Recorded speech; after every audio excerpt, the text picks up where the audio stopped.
हाँ, तो octet rule के अंदर क्या था कि जो कॉसेल एंड लुईस थे, in 1916 develop an important theory of chemical combination between atom known as electronic theory of chemical bonding. कि 1916 में क्या किया इन्होंने, एक थ्योरी डेवलप की कि जिसे अपन क्या जानते हैं, केमिकल बॉन्डिंग के लिए इलेक्ट्रॉनिक थ्योरी है। According to this theory, atom can combine either by transfer of valence electron from one atom to another or by sharing a valence electron in order to have an octet in their valence shell. This is known as octet rule। कि क्या करते हैं कि ये अपने electron को दूसरे की वैलेंसी के साथ शेयर करते हैं, जिसमें या तो इलेक्ट्रॉन गेन करते हैं या फिर इलेक्ट्रॉन को लूज करते हैं। इलेक्ट्रॉन गेनिंग और इलेक्ट्रॉन लूजिंग के अकॉर्डिंग क्या बनते हैं, इसके बीच में केमिकल बॉन्ड बनते हैं और जिससे क्या करते हैं अपना ये ऑक्टेट कंप्लीट करते हैं। ऑक्टेट कंप्लीट करेंगे मतलब कि आउटर मोस्ट के अंदर सारे जो शेल थे इनके पास उसको कंप्लीट फिल करता है, तब जाके अपना ऑक्टेट कंप्लीट होता है। और ऑक्टेट कंप्लीट होगा तब जाके क्या करते हैं, ये स्टेबल होते हैं। तो इसी के बारे में बताया है कि गेनिंग और लूजिंग के अकॉर्डिंग क्या करते हैं, ये अपने इलेक्ट्रॉन को शेयर करते हैं और अपनी वैलेंसी के ऑर्डर को ऑक्टेट के लिए वैलेंस शेल बनाते हैं। कि ऑक्टेट वैलेंस शेल को या तो अपन इलेक्ट्रॉन डोनेट करते हैं या फिर इलेक्ट्रॉन गेन करते हैं और अपना जो ऑर्डर है वैलेंस शेल का उसके अकॉर्डिंग अपने आप को ये फिक्स कर लेते हैं, जिससे अपन क्या कहते हैं, this is called octet rule. कि जिसे अपन ऑक्टेट रूल जाते हैं, जिसे अष्टक नियम बोलते हैं। ऑक्टेट का मतलब होता है 8, कि 8 इलेक्ट्रॉन अगर इसके शेल के अंदर प्रेजेंट हैं तो ये कैसा हो जाएगा, स्टेबल हो जाएगा। 8 कौन से, आउटर मोस्ट के इलेक्ट्रॉन को अपन काउंट करते हैं, अंदर की तरफ के इलेक्ट्रॉन्स को अपन ऑक्टेट के अंदर काउंट नहीं करते हैं, कि आउटर मोस्ट के जो इलेक्ट्रॉन है उसको अपन काउंट करते हैं। तो इसके लिए कुछ अलग अलग बॉन्ड बनते हैं। तो नंबर 1 जो अपनी बॉन्डिंग आती है वो आती है कोवेलेंट बॉन्डिंग। कि कोवेलेंट का मतलब होता है सह संयोजक। कि कोवेलेंट मतलब बराबर का पार्टिसिपेशन, कि जितना बॉन्ड ये एक एटम बना रहा है उतना दूसरा एटम बनाएगा और दोनों के इलेक्ट्रॉन क्या होते हैं, एक दूसरे में पार्टिसिपेट होते हैं। अगर रिक्वायरमेंट पड़ेगी तो पहला वाले इलेक्ट्रॉन को काउंट कर लेगा, अपने पार्टिसिपेशन कर लेगा, और अगर दूसरे वाले को रिक्वायरमेंट पड़े तो दूसरे वाला पार्टिसिपेशन कर लेगा। इसके अंदर बात करते हैं लैंग्यूमनर 1919 में refine the Lewis postulation by abandoning the idea of the stationary cubical arrangement of the octet। कि अगर दो अलग अलग एलिमेंट हैं या एक ही तरीके के एलिमेंट हैं, अगर उनके पास इलेक्ट्रॉन की डेफिशिएंसी है, अगर दोनों के बीच में बॉन्ड बना दें तो वो क्या करेंगे, एक दूसरे को इलेक्ट्रॉन शेयर कर देंगे और अपना काम चला लेंगे, जिससे अपन क्या बोल देते हैं, कोवेलेंट बॉन्ड बोलते हैं। तो the Lewis Langmuir theory can be understood by considering the formation of chlorine molecule. कि यहाँ पे इसको जो कोवेलेंट बॉन्ड को अपन बताते हैं वो बता रहे हैं क्लोरीन मॉलिक्यूल। क्लोरीन मतलब Cl2 से अपन इसको बता रहे हैं कि the chlorine atom with electronic configuration 3s2 3p5। अपन ने कल डिस्कस किया था कि इलेक्ट्रॉन का जो एटॉमिक नंबर है वो कितना है, 17 है, और इसके आउटर मोस्ट में कितने इलेक्ट्रॉन है, 7 इलेक्ट्रॉन प्रेजेंट है। 3s2 3p5 दो तो s के अंदर प्रेजेंट है और 5 किसके अंदर प्रेजेंट है, p के अंदर प्रेजेंट है। इसमें एक इलेक्ट्रॉन की क्या है, डेफिशिएंट है, एक इलेक्ट्रॉन क्या है यहाँ पे, शॉर्ट है। तो यहाँ पे कह रहा है कि is 1 electron short of the argon configuration. कि इसके अंदर क्या है कि एक इलेक्ट्रॉन की डेफिशिएंसी है। अगर एक इलेक्ट्रॉन और प्रेजेंट होता तो इसका इलेक्ट्रॉनिक कॉन्फ़िगरेशन हो जाता 3p6 हो जाता, और जैसे इसका इलेक्ट्रॉनिक कॉन्फ़िगरेशन 3p6 होता है तो ये कैसा बिहेव करेगी, ऑर्गन के जैसा इसका कॉन्फ़िगरेशन हो जाएगा। और ऑर्गन क्या है, ऑर्गन एक इनर्ट गैस है, नोबल गैस है। तो electron short of the argon, तो इसमें क्या होता है, the formation of Cl2 molecule can be understood in term of the sharing of pair of electron between the two chlorine atom.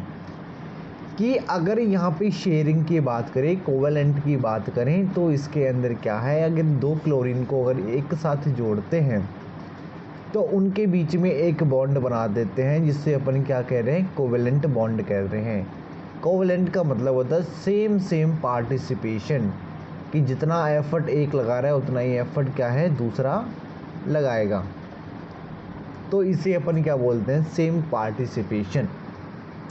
तो इसके अंदर क्या है कि the formation of Cl2 molecule can be understood in term of sharing of a pair of electron between the two chlorine atom. कि दोनों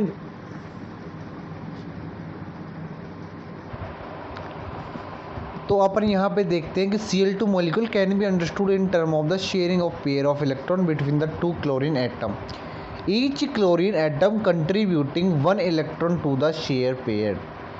कि दोनों के पास 7 इलेक्ट्रॉन है। लुईस, अपन ने लुईस मेथड पढ़ा था कि जितने वैलेंस आउटर शेल के अंदर इलेक्ट्रॉन उसको अपन यहाँ पे रिप्रेजेंट कर देंगे। तो अपन ने देखो दोनों में डॉट लगा के 7 इलेक्ट्रॉनों को रिप्रेजेंट कर दिया। और अपन बात कर रहे हैं शेयरिंग की बात कर रहे हैं, तो अपन देखते हैं कि 6 इलेक्ट्रॉन तो दोनों के पास हैं और एक इलेक्ट्रॉन था वो दोनों कहाँ आ गए, बीच में आ गए। कि मतलब एक इधर वाले क्लोरीन का इलेक्ट्रॉन और एक इधर वाले क्लोरीन का इलेक्ट्रॉन। अब ये देखो,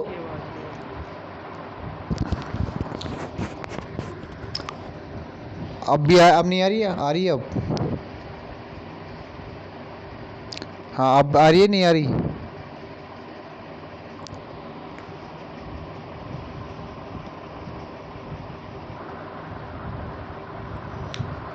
अपन बात कर रहे हैं कोवेलेंट बॉन्ड की, तो सीधी सी बात है क्लोरीन दोनों अलग अलग क्लोरीन है। और दोनों का अभी तो 10th क्लास के अंदर भी था, अपन ने देखा होता एसिड बेस के अंदर, तो वहाँ अपन पढ़ते थे कि अगर मेटल और नॉन मेटल के आपस में रिएक्शन कराई जा रही है, आयनिक बॉन्ड में था ये, अपन ने 10th क्लास के अंदर भी था, कोई ज़्यादा वही बात है कि जिसके अंदर अपन शेयरिंग देखा था, ऑक्सीजन का देखा था, एक तो O2 का फॉर्मेशन होता है, याद है कुछ, भूल गए। तो यहाँ भी वही है, the formation of chlorine molecule. तो यहाँ क्या करते हैं, देखो क्लोरीन इधर भी है, क्लोरीन इधर भी है, कि दोनों अपना एक इलेक्ट्रॉन क्या कर रहे हैं, पार्टिसिपेशन कर रहे हैं। और दोनों जब अपना एक इलेक्ट्रॉन पार्टिसिपेशन करते हैं, तो सर्कल के अंदर देखो कि अगर काउंट करते हैं तो एक सर्कल के अंदर 8 इलेक्ट्रॉन काउंट हो रहे हैं। पहले वाले क्लोरीन के अंदर भी देखेंगे तो 8 इलेक्ट्रॉन है, और सेकेंड वाले क्लोरीन के अंदर भी देखेंगे तो 8 इलेक्ट्रॉन है। इसी तरह के पार्टिसिपेशन को अपन क्या बोलते हैं, कोवेलेंट बॉन्ड। अगर इसके बीच में जो बॉन्ड बनता है वो कैसा बनेगा, कोवेलेंट बॉन्ड बनेगा, सहसंयोजक बॉन्ड बनेगा। कि दोनों की पार्टिसिपेशन है वो कैसी है, इक्वल है, कि जितना पार्टिसिपेशन एक क्लोरीन कर रहा है उतना ही दूसरा क्लोरीन कर रहा है। तो इस तरीके से क्या है कि Cl2 जो मॉलिक्यूल बनेगा उसके अंदर क्या होगा, इनर्ट गैस का इलेक्ट्रॉनिक कॉन्फ़िगरेशन अपन को मिल जाएगा। तो ये होता है अपना कोवेलेंट बॉन्ड। इसी तरीके से बात करते हैं chlorine atom attain the outer shell octet of the nearest noble gas की, जिससे क्या होगा ये कि नोबल गैस का अपना इलेक्ट्रॉनिक कॉन्फ़िगरेशन कर ले, क्योंकि एक इलेक्ट्रॉन की तो कमी है। अगर एक इलेक्ट्रॉन पूरा होता है कितना हो गए, 6 हो गए आउटर शेल के अंदर, तो NH2Np6 होते ही क्या हो जाएगा कि नोबल गैस का इलेक्ट्रॉनिक कॉन्फ़िगरेशन हो जाएगा। क्योंकि NH2Np6 है जो किसका है इलेक्ट्रॉनिक कॉन्फ़िगरेशन, नोबल गैस का होता है।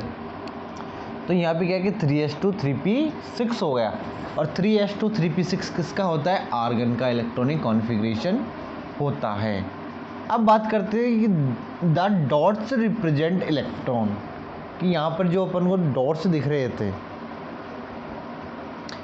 ये जो अपने पास देखो डॉट्स थे, ये देखो ये डॉट्स बन रहे हैं, ये किसको रिप्रेजेंट कर रहे हैं, ये इलेक्ट्रॉन को रिप्रेजेंट करते हैं। Such structure are refer as Lewis dot structure, कि ये किसको रिप्रेजेंट कर रहे हैं, कि लुईस स्ट्रक्चर को आप रिप्रेजेंट कर रहे हैं। क्योंकि अपन ने प्रीवियस चैप्टर क्लास के अंदर ये पढ़ा था कि यहाँ पर जो डॉट लगा रहे हैं वो किसका रिप्रेजेंटेशन है, लुईस का रिप्रेजेंटेशन है।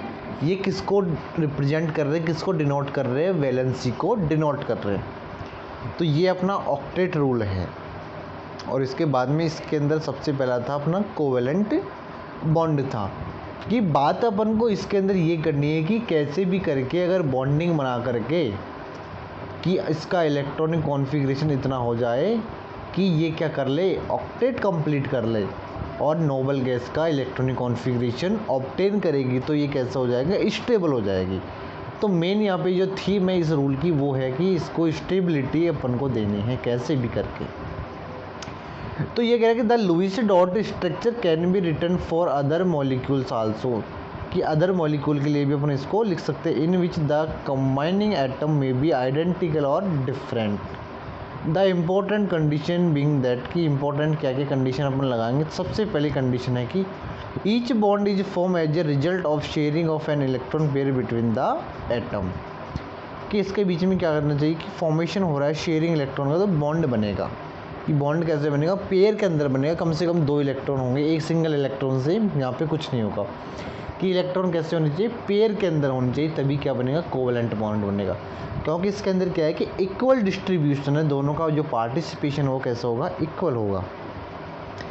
सेकेंड है each combining atom contribute at least 1 electron to the share pair, कि अगर यहाँ पे इलेक्ट्रॉन का जो शेयर होगा वो कम से कम 1 इलेक्ट्रॉन का शेयर तो यहाँ पे रिक्वायरमेंट होगा। अगर कंट्रीब्यूशन कर रहे हैं तो 1 इलेक्ट्रॉन की तो यहाँ पे क्या होगी, रिक्वायरमेंट होगी, तब जाके शेयरिंग होगा। थर्ड पॉइंट है the combining atom attain the outer shell noble gas configuration as a result of the sharing of electron, कि अगर ये अपने इलेक्ट्रॉन को शेयर करेंगे तो इनका जो कॉम्बिनेशन बनेगा वो कैसा होगा, इलेक्ट्रॉन का जो कॉन्फ़िगरेशन होगा वो नोबल गैस के जैसा होगा। कि अगर इलेक्ट्रॉनिक कॉन्फ़िगरेशन ये पार्टिसिपेशन करेंगे तो कैसा बन जाता है कि ये अगर इलेक्ट्रॉन को शेयर कर रहे हैं तो क्या होगा कि नोबल गैस का इलेक्ट्रॉनिक कॉन्फ़िगरेशन बनेगा। उसके बाद में कि 10 in water and carbon tetrachloride, जिसको अपन बोलते हैं CCl4 molecule formation of A covalent bond can be represent. यहाँ पे इसका रिप्रेजेंटेशन देखते हैं।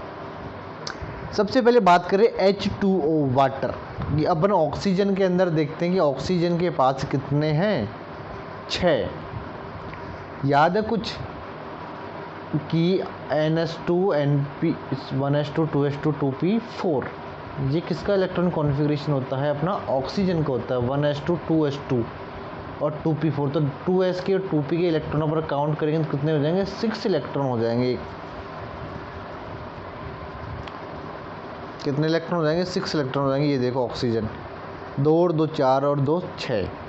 ऑक्सीजन के कितने इलेक्ट्रॉन हैं, 6 इलेक्ट्रॉन हैं। तो यहाँ पे क्या कर रहे हैं, अपन को 6 इलेक्ट्रॉन देख रहे हैं। और H2O हाइड्रोजन के पास कितना इलेक्ट्रॉन होता है, अपन जानते हैं 1 होता है। अगर एक दोनों तरफ एक इलेक्ट्रॉन अपन यहाँ पे इसमें शेयरिंग करेंगे तो क्या बन रहा है, H2O का फॉर्मेशन कर रहे हैं। एक हाइड्रोजन से ले लेगा ऑक्सीजन और एक इधर से हाइड्रोजन से ले लेगा।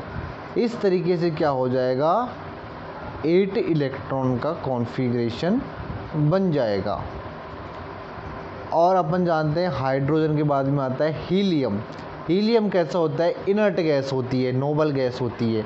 अगर हाइड्रोजन के पास 2 इलेक्ट्रॉन है तो कैसा बिहेव करेगा, ये इनर्ट गैस के जैसा बिहेव करेगा।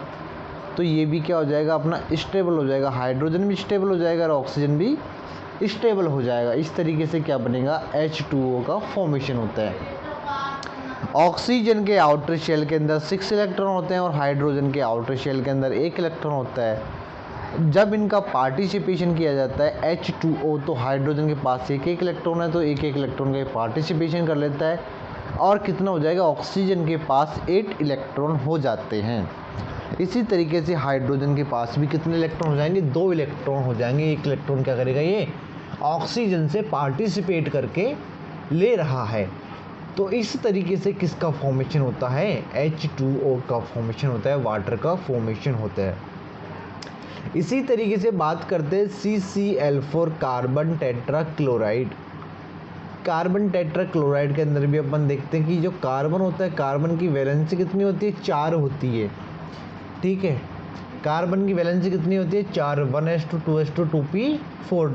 तो 2 तो पी के और 2 एस के, तो इसके पास कितने इलेक्ट्रॉन हैं? आउटर शेल के अंदर 4 इलेक्ट्रॉन हैं। इसको ऑक्टेट कंप्लीट करने के लिए कितनी रिक्वायरमेंट होती है? 4 इलेक्ट्रॉन की रिक्वायरमेंट होती है। इसी तरीके से जो क्लोरीन है, क्लोरीन के पास 7 इलेक्ट्रॉन है, उसको 1 इलेक्ट्रॉन की क्या होती है? रिक्वायरमेंट होती है। तो क्या करते हैं, CCl4 कार्बन टेट्रा क्लोराइड का फॉर्मेशन में क्या होता है कि कार्बन एक इलेक्ट्रॉन किससे शेयर कर लेता है? क्लोरीन के साथ शेयर कर लेगा। तो यहाँ पर अपन देखते हैं कि देखो हर क्लोरीन है, every chlorine have 8 electron obtain. इसी तरीके से कार्बन के पास देखो, कार्बन के पास ऑलरेडी 4 इलेक्ट्रॉन तो वैलेंसी के अंदर है और 4 क्लोरीन इससे अटैच है, तो चारों के पास से एक इलेक्ट्रॉन को क्या करेगा? शेयरिंग कर लेगा। चारों इससे एक इलेक्ट्रॉन को शेयरिंग करेगा तो कार्बन के पास कितने इलेक्ट्रॉन हो जाएंगे? 8 इलेक्ट्रॉन हो जाएंगे। और इसी तरीके से एवरी क्लोरीन के पास भी कितने इलेक्ट्रॉन हो जाएंगे? 8 इलेक्ट्रॉन हो जाएंगे। तो इस तरीके से क्लोरीन का भी अपना ऑक्टेट कंप्लीट हो रहा है और अपना कार्बन है उसका भी ऑक्टेट कंप्लीट हो रहा है, इसकी वैलेंसी सेटिस्फाई हो रही है। इस तरीके से अपन क्या करते हैं? कोवेलेंट बॉन्ड की शेयरिंग करते हैं। ठीक है, तो ये आपको बिल्कुल क्लियर होना चाहिए।